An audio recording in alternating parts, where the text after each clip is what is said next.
You're doing everything right.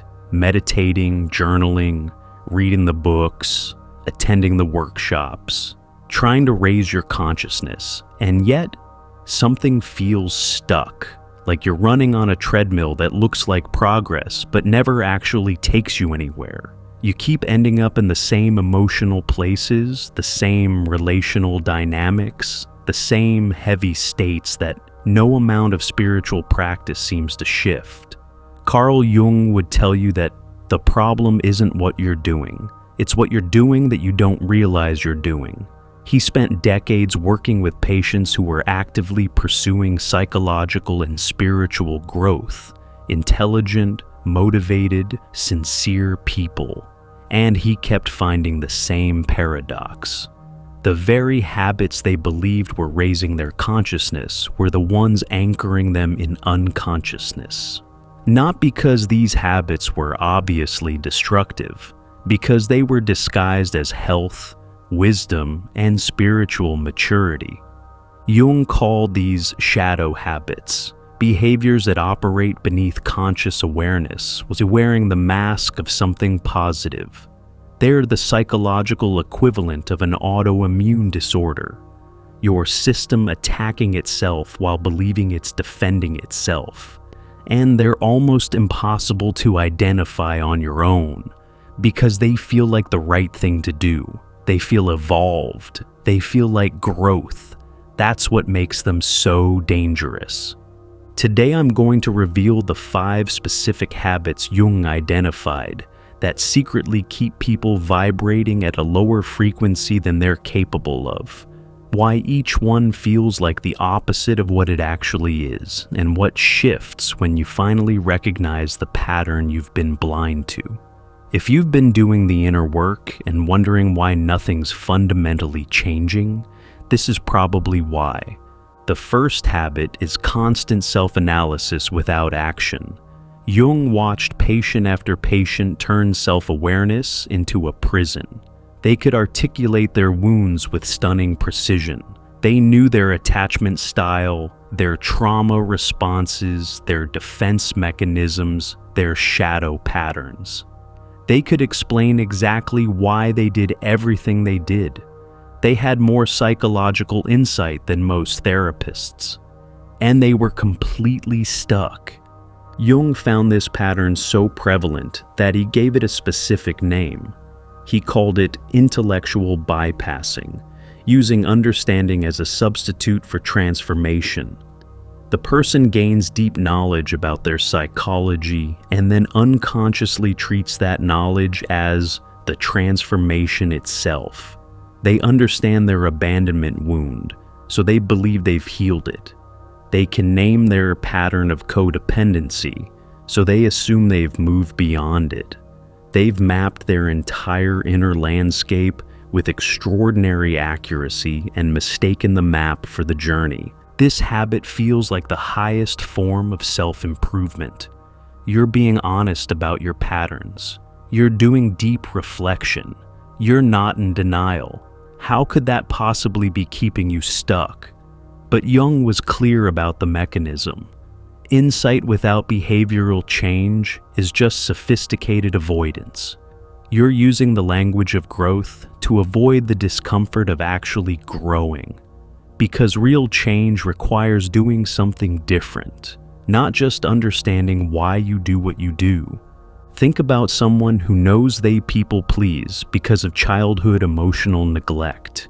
They've read every book, they understand the wound completely. They can explain the neurological pathways, but tomorrow morning, when their boss makes an unreasonable request, they'll say yes instantly, then journal about why they said yes, then analyze the childhood roots of that yes, then feel proud of their self-awareness while nothing in their actual life shifts even slightly. Jung observed that this habit creates a peculiar kind of suffering. The person is aware enough to see their prison, but uses their awareness to redecorate the cell instead of walking out the door. They feel superior to people who lack their insight, while producing identical results. Their vibration stays low, not because they lack consciousness, But because they've turned consciousness into a spectator sport, they watch themselves suffer with excellent commentary and call it healing. The shift happens when you start measuring growth by behavior, not by insight. When you stop asking, "Do I understand this pattern?" and start asking, "Did I do something different today?" Jung emphasized that even small behavioral changes carry more transformative power than the most profound psychological insight that never leaves your journal.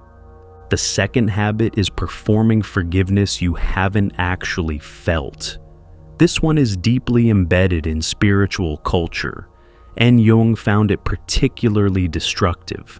Someone hurts you, a parent who was emotionally absent, a partner who betrayed your trust, a friend who violated your boundaries, and you're told, either by spiritual teaching or by your own internalized beliefs, that you need to forgive, that holding on to resentment is lowering your vibration, that forgiveness is the path to freedom.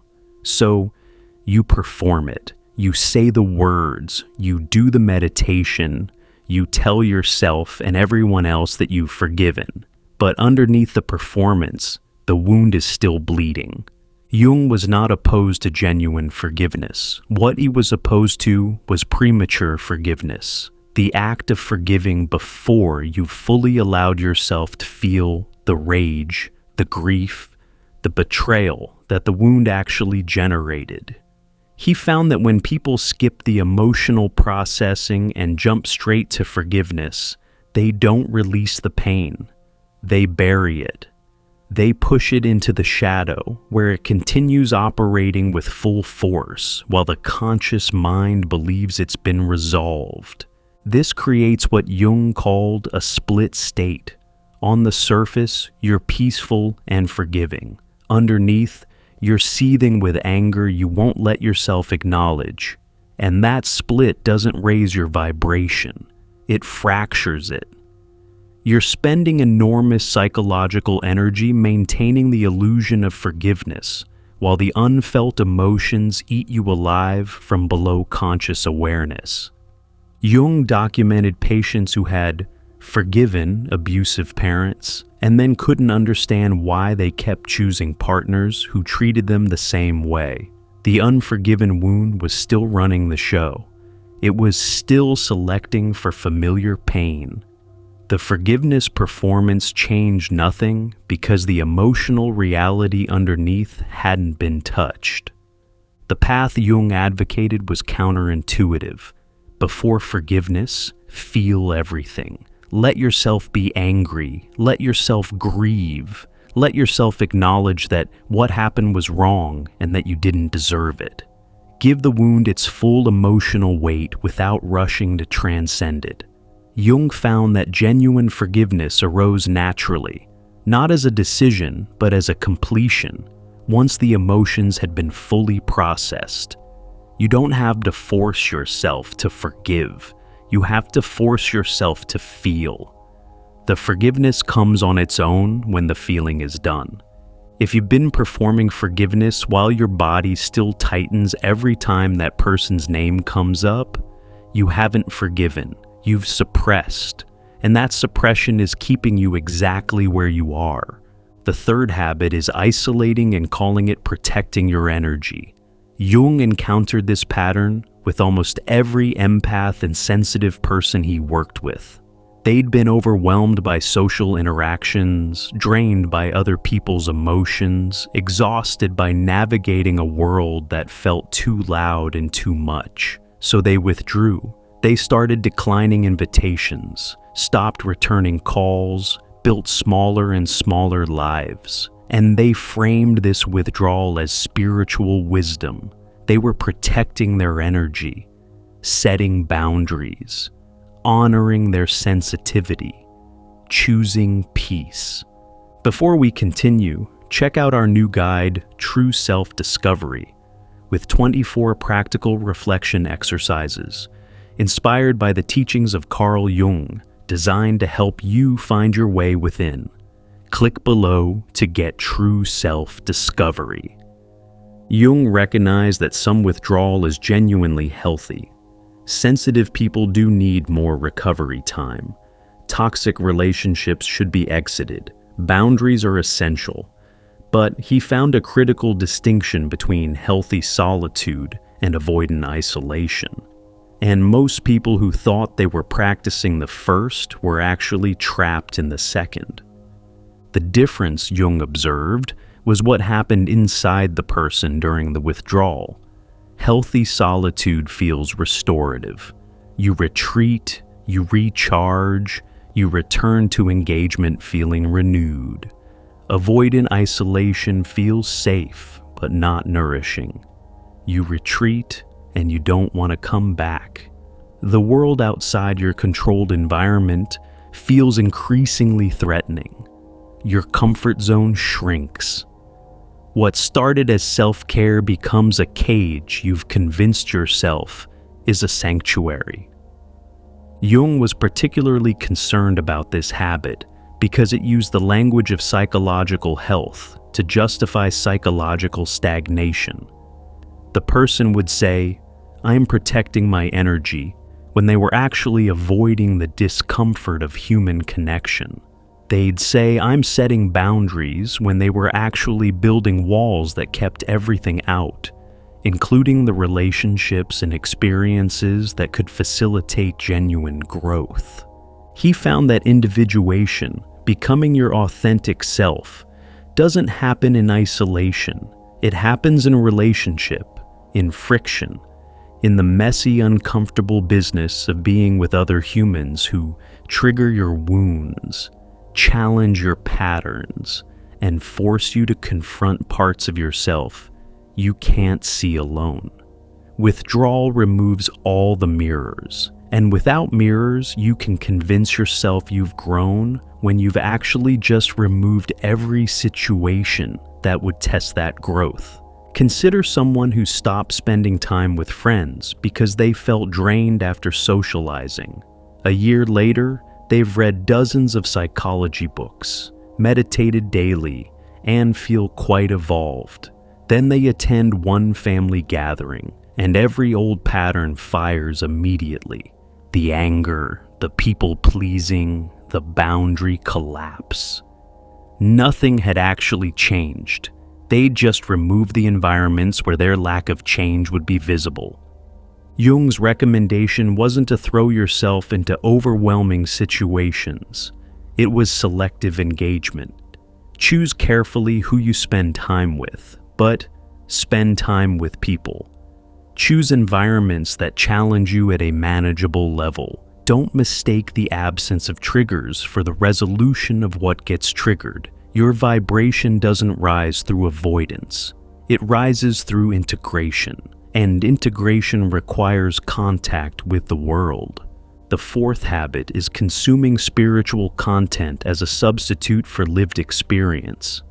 Jung could not have anticipated the modern information landscape, but the pattern he identified has exploded in the digital age. People spend hours every day reading about consciousness, watching videos about awakening, listening to podcasts about healing, absorbing content about transformation. They know the concepts intimately. They can discuss shadow work, attachment theory, nervous system regulation, and energy dynamics with impressive fluency, and almost none of it has been metabolized into actual lived change. Jung called this the inflation of knowledge, accumulating understanding without embodiment. The person's intellectual self expands enormously while their actual psychological structure remains unchanged. They know what a healthy boundary sounds like, but can't hold one under pressure. They understand nervous system regulation conceptually, but can't calm themselves during a real conflict. They can explain individuation in detail, but are no closer to living as their authentic self than they were before they learned the word. This habit is seductive because it creates genuine feelings of progress. Every new insight feels like growth. Every concept learned feels like a step forward. Your brain rewards you with dopamine for understanding something new, and that reward signal gets confused with actual transformation. You feel like you're evolving because you're learning, but learning and changing are not the same process. Learning happens in your mind. Changing happens in your nervous system, your behavior, your relationships, your daily choices. Jung observed that this pattern actually creates a specific kind of resistance to real change. The more you know intellectually, the more you can rationalize staying exactly where you are. Every concept becomes a lens for analyzing your stuckness rather than a tool for moving through it. You understand your avoidant attachment so thoroughly that your understanding itself becomes an avoidant strategy. You know why you self-sabotage so completely that the knowing becomes another form of self-sabotage. The antidote Jung proposed was radical embodiment. Stop seeking the next insight and start living the ones you already have. You don't need another book. You need to practice one thing from a book you read 3 years ago. You don't need another video explaining your pattern. You need to interrupt that pattern once, today, in a real situation with a real person. One embodied experience of doing something different carries more transformative power than 1,000 hours of content about why you should do something different. If you've spent more time this week learning about healing than actually practicing something uncomfortable that would constitute healing, this habit is running your life, and it's keeping your vibration locked at the level of understanding rather than the level of transformation. The fifth habit is the one Jung considered most destructive, and it's the one almost nobody recognizes in themselves. It's using your pain as identity. Somewhere along the journey of self-discovery, the wounds you uncovered became who you are. Your trauma story became your introduction. Your attachment style became your personality. Your diagnosis became your identity. You didn't just experience these things, you became them. And now, any movement away from that identity feels like a threat rather than healing. Jung watched this happen with painful regularity. A patient would come in identified with their wounds.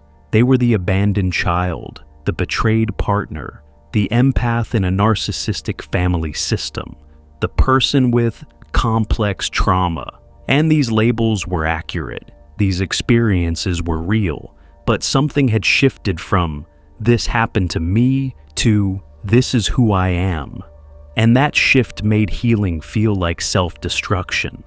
Because if your wound is your identity, then healing the wound means losing yourself.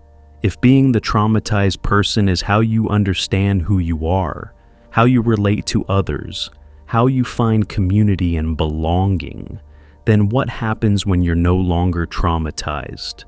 Who are you without your pain? That question is so terrifying that most people unconsciously choose to keep the wound active rather than face the existential void on the other side of healing. Jung found this pattern operated in ways most people couldn't see. It showed up as unconsciously seeking situations that reinforce the wound identity. Choosing relationships that re-traumatized, because at least the familiar pain felt like home. Telling the trauma story repeatedly, not to process it, but to maintain it. Finding community with others who share the same wound identity, and unconsciously policing each other's healing because one person's recovery threatens the group's shared narrative. This is perhaps the most insidious low vibration habit because it wears the costume of healing culture. You're in therapy, you're doing the work, you're aware of your patterns, but underneath that awareness, you're clinging to the very patterns you claim to be working through. Not because you want to suffer, but because suffering has become the most reliable source of identity you have. It's the thing that makes you you. the thing that connects you to others, the thing that gives your life narrative structure and meaning. Jung's path through this was confrontation with the question most people would rather die than answer honestly. Who are you without your story? Not your trauma story, not your healing story, not your spiritual story. Who are you if none of that defines you?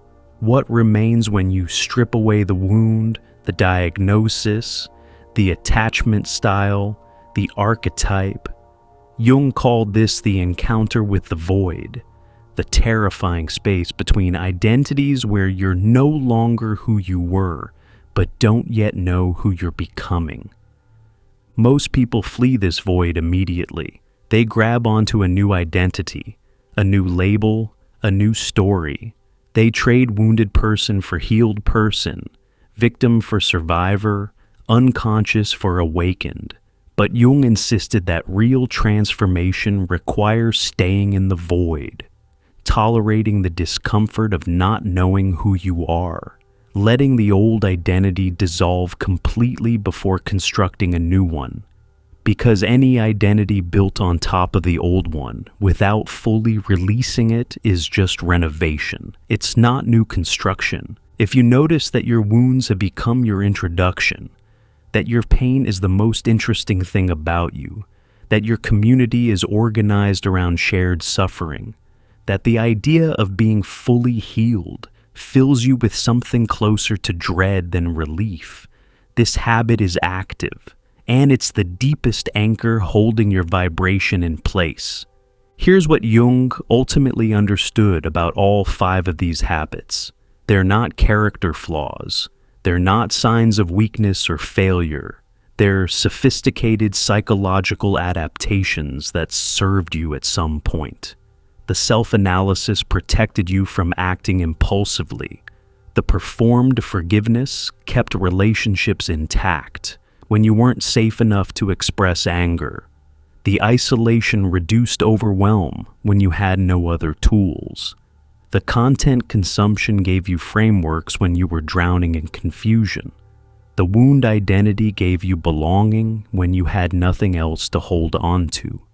These habits became problems not because they're inherently wrong, but because you outgrew their usefulness without realizing they were still running. They're old software operating on a system that's ready for an upgrade. And the upgrade can't install while the old programs are consuming all your processing power.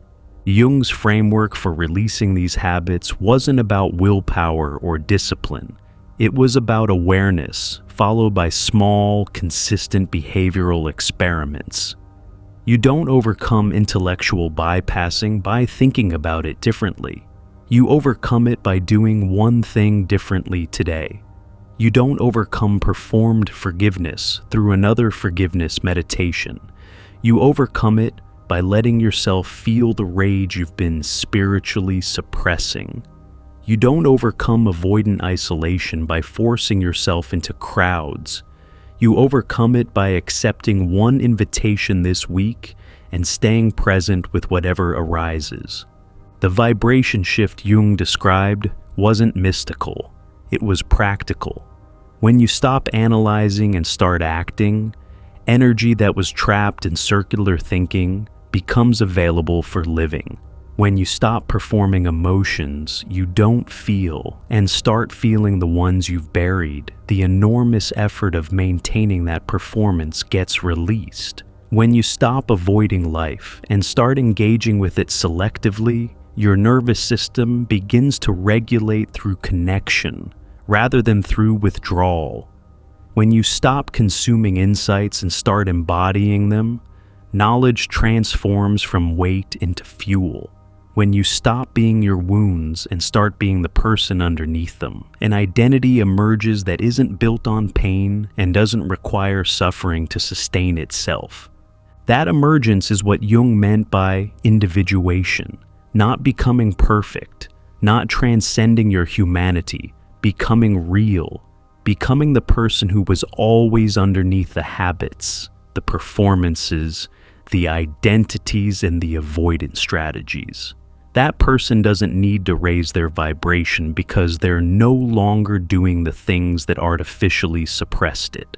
The vibration was never the problem. The habits dragging it down were the problem. Remove the anchors and you don't have to try to rise.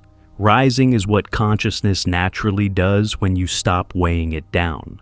Jung spent his career showing people that the obstacles to transformation are almost never what they appear to be.